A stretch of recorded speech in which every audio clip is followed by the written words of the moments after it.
কবরে এসে প্রথম প্রশ্ন করবে, মুনকার নাকির যখন চলে আসবে 40 কদম, যখন আত্মীয় স্বজনরা লাশটাকে কবরের মধ্যে দিয়ে 40 কদম চলে যায়, তখনই ফেরেশতা চলে আসে। এসেই পরীক্ষা শুরু, মার রব্বুক, তোর রবের নাম কি? আমরা বলবো রব্বি আল্লাহ।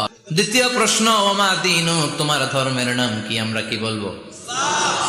তৃতীয় প্রশ্ন, বিশ্বনবীর চেহারা দেখিয়ে বলা হবে, আতারিফু হাদার রাজুল, এই লোকটারে চিনো নাকি?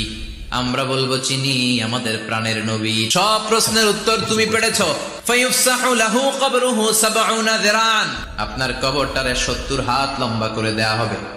ওয়ায়ুফতাহু লাহু বাবুন ইলাল জান্নাহ, আপনার কবর থেকে জান্নাতের দিকে দরজা খুলে দেয়া হবে। ওয়ায়ুলবাসু মিন লিবাসি আহলিল জান্নাহ, জান্নাতের 2টা রেশমি কাপড়ের পোশাক এনে আপনারে পরিয়ে দেয়া হবে। আর বলা হবে, নাম কানাউমিল আরুস, ঘুমাও। তোমাকে লম্বা সময় পাড়ি দিতে হবে, ঘুমাও। কানাউমিল আরুস, যেমনি